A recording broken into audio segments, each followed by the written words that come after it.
Good Morning Texas Home and Wealth, sponsored by Rodney Anderson with Supreme Lending. It's a hot housing market, and with refinance activity reaching an all-time high recently, our viewers have a lot of questions. Our mortgage expert and credit expert, Rodney Anderson, is here with answers to some of those all-important questions, but I bet you are really busy right now. Yeah, it is a great market right now. Refinance applications nationwide up 7% this past week. Purchase applications up 14%. And we got lucky this past week. The jobs report came out a little bit lighter than expected. Interest rates have moved lower by about 1/8%. But don't let this lowering in interest rates catch you off guard. Jump on it, because the Federal Reserve is still talking about raising interest rates at least twice this year. Now is the time. Let's get to some of these questions that we have here. Our first question. This guy is saying that he and his wife, they bought a house back in, 2010. They did an 80-15, and the first lien is, look at this, 5.25%, and the second is double line that thing, 7.5.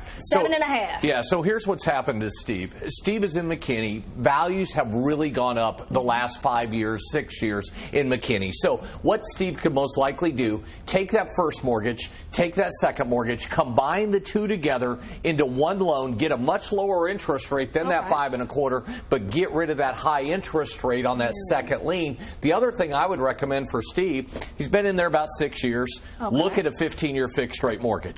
And the reason being is if you take that rate and that rate, since he's been in there for 6 years, most likely he could combine to a 15-year fixed rate mortgage, and the payments would be very close to the same that he's paying right now. Wow, that is a huge improvement. Good for you. And what people don't realize, Shannon, is there's so much money to be saved on 15-year fixed rate mortgages. When you're saving, let's say, $100,000 because of interest that you're saving, there's so much money. That's why I tell people, let us run numbers for them. Let us look at the options, because, hey, it's a lot of money.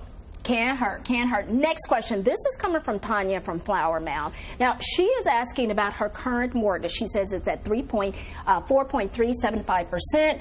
She owned the home for 4 years, and she's currently paying $190. My goodness. A month for private mortgage insurance, and she would like to get rid of this. If she refinances, can she drop the PMI? Yeah, Flower Mound is another area that has done exceptionally well value-wise. So a lot of all these situations, we don't know what her credit looks like. Credit scores drive interest rates. The better the credit, the better the interest rate.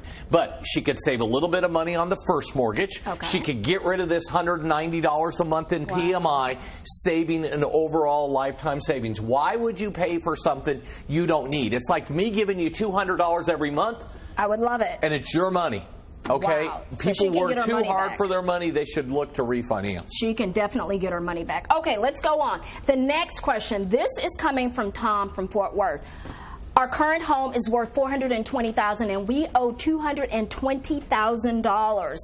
Due to fertility treatments, my wife and I owe over, get this, $75,000 in credit card debt. And he hears that you can cash out, refinance, pay off the debt. He wants to know, is this true? Is this something he can do to get rid of this? Yeah, we're doing a lot of cash out refinances. Tom could borrow up to 80% of the $420,000. So $336,000 minus the $220,000. So Tom could take out up to $116,000 minus closing costs. Get rid of this debt. This is bad debt.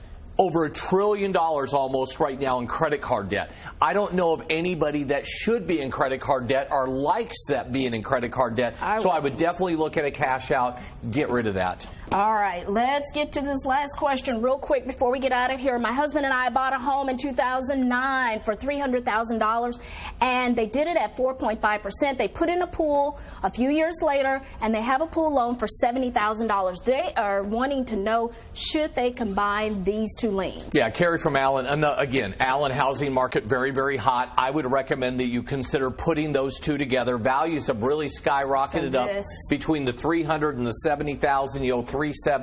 Let's look at the value, combine them together on a cash out, or if you're combining a pool loan, you'll pay a little bit higher in interest rate on those. It's all depending on your credit score. But for people today that definitely should look at refinancing. I like these ideas. There are some answers to some very important questions.